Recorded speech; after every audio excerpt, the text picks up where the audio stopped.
నమస్తే, welcome to red TV. So ఇప్పుడు మనం ఒక బ్రేకింగ్ న్యూస్ మార్నింగ్ నుంచి కూడా ఈ వార్త కంటిన్యూ అవుతూనే ఉంది. మరి దీనికి సంబంధించి అల్లు అర్జున్ విషయంలోని 42 సిస్టమేటిక్ పద్ధతులను ఆయన పాటిస్తారు. 42 రూల్స్ పెట్టుకుంటారు అల్లు అర్జున్.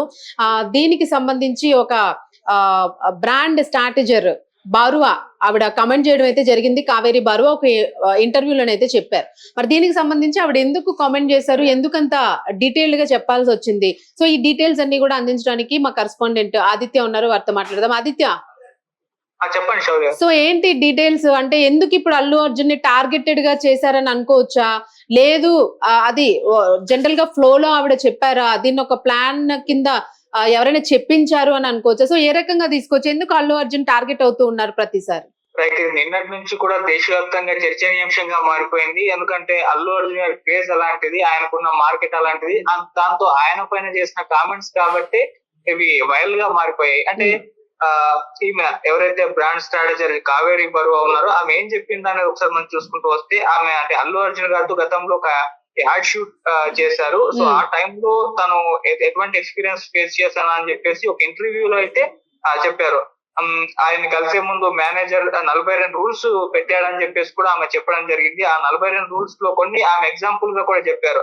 అదొకటి ఏంటంటే అల్లు అర్జున్ గారి కళ్ళల్లోకి నేరుగా చూడొద్దని, షేక్ హ్యాండ్ ఇవ్వద్దని, అలాగే అల్లు అర్జున్ గారు సెట్ లో ఉంటే ఫోన్ కూడా మాట్లాడకూడదు, ఇవన్నీ ఆయన ప్రైవసీకి భంగం కలుగుతాయి. సో అలా కలిగించకుండానే ఈ రూల్స్ పెట్టారని చెప్పేసి ఆమె చెప్పడం జరిగింది. దాంతో ఆ ఇంటర్వ్యూ, ఆ క్లిప్ అయితే విపరీతంగా వైరల్ అయిపోయింది.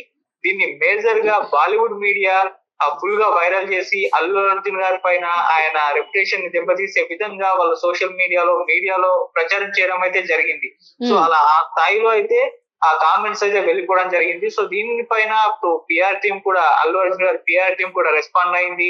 నిరాధార ఆరోపణలు చేస్తే ఊరుకునేది లేదు, అందులో ఎటువంటి ఆధారాలు లేవు, మేము లీగల్ గా వెళ్తాం, పరువు నష్టం దావా వేస్తాం, మీడియా కూడా రిక్వెస్ట్ చేయడం జరిగింది, ఇటువంటి ఆధారాలు లేని ఆరోపణల్ని మీరు సర్క్యులేట్ చేయొద్దని చెప్పేసి చెప్పడం అయితే జరిగింది. సో వీళ్ళు ఖండించిన ఆ వ్యాఖ్యలు మాత్రం మొత్తం దుమారం అయితే రేపై అది బాలీవుడ్ లో సర్క్యులేట్ అవుతున్నాయి. ఇక్కడ కూడా చాలా మంది దీని గురించి మాట్లాడుకుంటున్నారు. అంటే ఇది అల్లు అర్జున్ గారి క్యారెక్టరైజేషన్ పైన డిపెండ్ అయి ఉంది. అంటే ఇలాంటి కండిషన్స్ పెడతారా, ఈ విధంగా ఉంటుందా ఆయన బిహేవియర్, ఆయన పుష్ప తర్వాత ఎటువంటి యాటిట్యూడ్ ఆయనకు వచ్చిందా అనేది మేజర్ గా ప్రొజెక్ట్ చేసే ప్రయత్నం అయితే చేస్తున్నారు. అంటే ఆయన క్రేజ్ ని, ఆయన పెరుగుతున్న మార్కెట్ ని మరి ఎవరైనా జీర్ణించుకోలేక ఈ కామెంట్స్ చేశారా అనేది వినిపిస్తుంది. ఇప్పుడు అంటే ఈమె నిజంగా ఎటువంటి ఫేస్ చేసిందా లేదా అనేది తెలియదు. ఆమె ఆధారాలు ఏం చెప్పలేదు, జస్ట్ ఒక స్టేట్మెంట్ అయితే ఇచ్చింది. ఒకవేళ ఆమె దగ్గర ఆధారాలు ఉంటే అవి బయట పెట్టాల్సిన అవసరం అయితే ఉంది, ఎందుకంటే ఈ స్థాయిలో ఇష్యూ వచ్చింది కాబట్టి.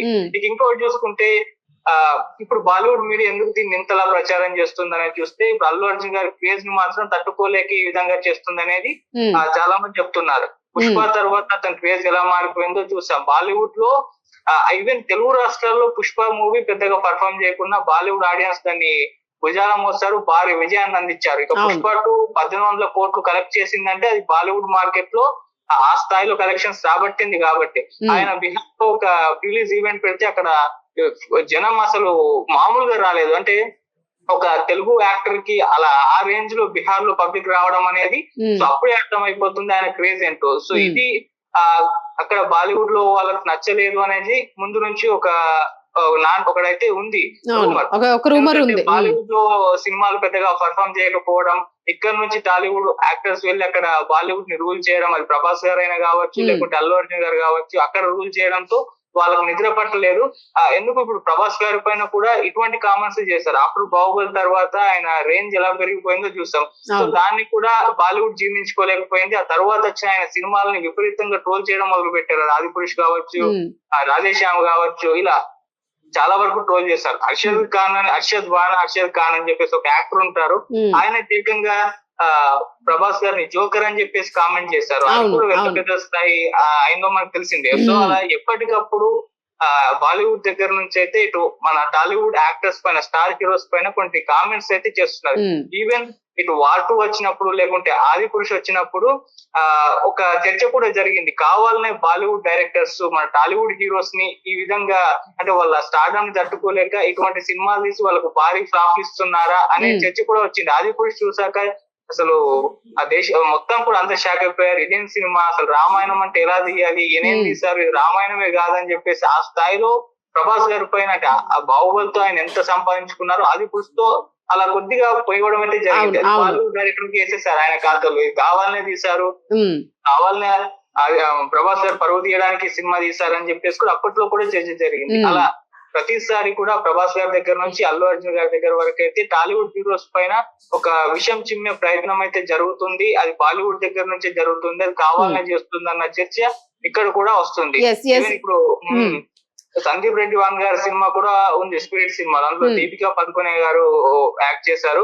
అంటే యాక్ట్ చేయబోతున్నట్టుగా చెప్పారు, కాకపోతే ఆమె తప్పుకోవడం జరిగింది. ఎందుకు తప్పుకున్నప్పుడు దీపికా పదుకొనే వాళ్ళ పిఆర్ కూడా ఆ సినిమా మీద ఒక రకమైన ప్రచారం చేయడం జరిగింది. ఆ సినిమా స్టోరీని బయట పెట్టడం, అది బోల్డ్ గా ఉంటుంది, అది ఇదని చెప్పేసి అలా చేయడం జరిగింది. సో దానిపైన కూడా అంటే అలాంటి ప్రయత్నాలు ప్రతిసారి జరుగుతున్నాయి టాలీవుడ్ సినిమాల చుట్టూ, టాలీవుడ్ హీరోల చుట్టూ అని చెప్పేసి జరుగుతుంది. అందులో భాగంగానే ఇప్పుడు కూడా అల్లు అర్జున్ గారు లైనప్ చూసుకుంటే అట్లీ గారితో ఉంది, ఇప్పుడు లోకేష్ కనకరాజు గారితో ఉంది. ఇవి రెండు కూడా భారీ సినిమాలే. అయితే ఇప్పుడు ఇంకో 2 సినిమాలు ఆయన కమిట్ అయ్యారని అంటే ఒక వార్త సర్క్యులేట్ అవుతుంది. అదేంటంటే సంజయ్ లీలా బన్సాలి గారి డైరెక్షన్ లో అల్లు అర్జున్ గారి సినిమా ఉంటుందని. అలాగే ఇప్పుడు Dhurandhar movie block buster hit అయిన డైరెక్టర్ ఆదిత్య గారితో కూడా అల్లు అర్జున్ గారి సినిమా ఉంటుందని చెప్పారు. సో ఈ వార్తలు మాత్రం వచ్చాయి. సో ఇంత పెద్ద లైనప్ ఉంది. మరి ఆ సినిమాలు గనక రిలీజ్ అవుతే, ఒక సినిమాలు ఫిక్స్ అయిపోతే ఇక అల్లు అర్జున్ గారి మార్కెట్ ఇంకో రేంజ్ లో పెరిగిపోతుంది. కాన్ త్రయానికి కూడా ఆయన పోటీ ఇచ్చేంత వరకు ఎదుగుతారు. ఆల్రెడీ ప్రభాస్ గారు అప్పుడు అదే అన్నారు, 3 కాన్ హీరోల్ని ఆయన అంటే వాళ్ళకి పోటీ ఇచ్చి వాళ్ళని మించిపోయాడని టాక్ కూడా అప్పుడు వచ్చింది బాహుబలితో ప్రభాస్ గారికి. ఇప్పుడు అల్లు అర్జున్ గారు కూడా ఆ రేంజ్ కి వెళ్ళిపోయిన పరిస్థితి కనిపిస్తున్న నేపథ్యంలో ఇలా ఆయన తక్కువ చేసే ప్రయత్నం చేస్తున్నారా? విజయ్ దేవరకొండ గారి పైన కూడా కొన్ని కామెంట్స్ బాలీవుడ్ దగ్గర నుంచి వచ్చాయి.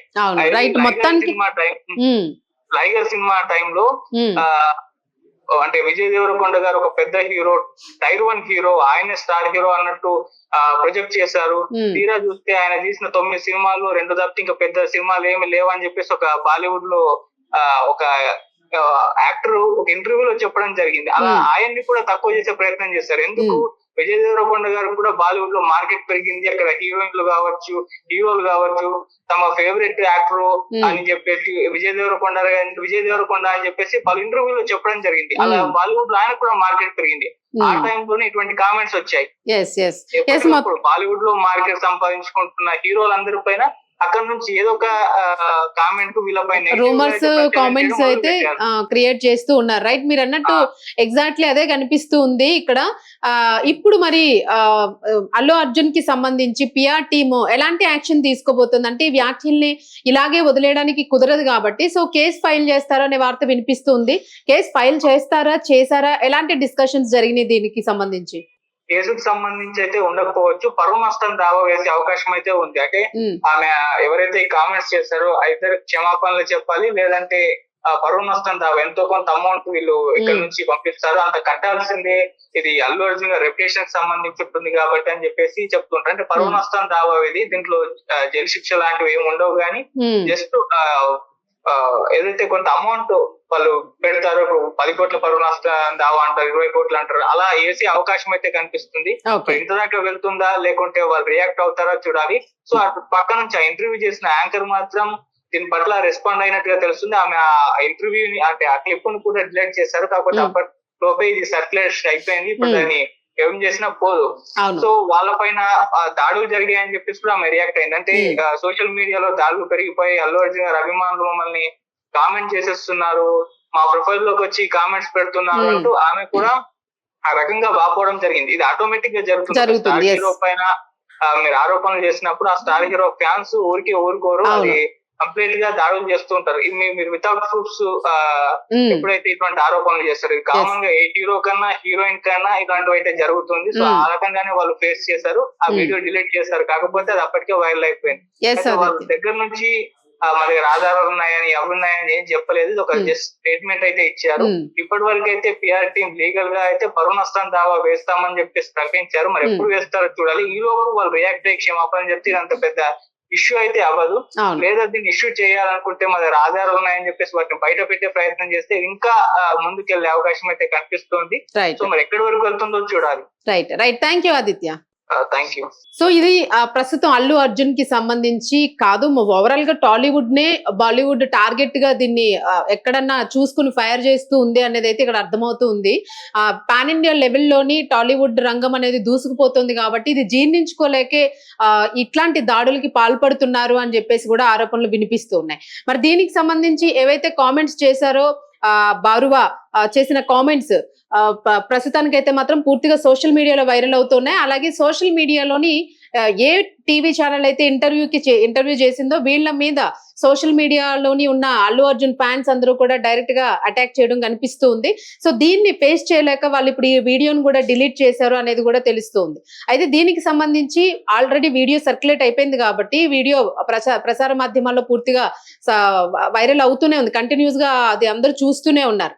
సో ఎవరైనా ఒకటి గుర్తుపెట్టుకోవాల్సింది ఏంటి అని అంటే సెలబ్రిటీల పైన కానీ లేదా ఇతర ఎవరిపైన అయినా కానీ మనం వాళ్ళకి సంబంధించి వాళ్ళ క్యారెక్టరైజేషన్ కానీ లేదు ఏదైనా కూడాను పర్సనల్ గా ఏదైనా మనం అనేటప్పుడు with proofs with evidences with ఏదైనా కూడా ఒక రికార్డెడ్ స్టేట్మెంట్ ఉంటేనే స్టేట్మెంట్ ఇవ్వాలి.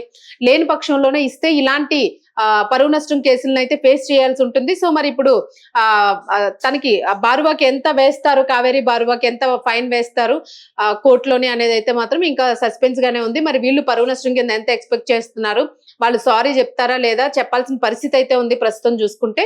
సో ఇది వాళ్ళకే నష్టం జరిగే అవకాశం కనిపిస్తుంది కాబట్టి సో ఇట్లాంటి వాటికి పాల్పడే ముందు కాస్త ఆచితూచి ఆలోచించి ఆలోచన అప్లై చేస్తే బాగుంటుంది అని చెప్పేసి ఫ్యాన్స్ కూడా చిరెత్తిపోతున్న పరిస్థితి అయితే మనకి ఇక్కడ కనిపిస్తుంది. సో దీనికి సంబంధించి మరింత అప్డేట్ అయితే రావాల్సి ఉంది. వచ్చిన తర్వాత ఖచ్చితంగా అప్డేట్ చేస్తాం.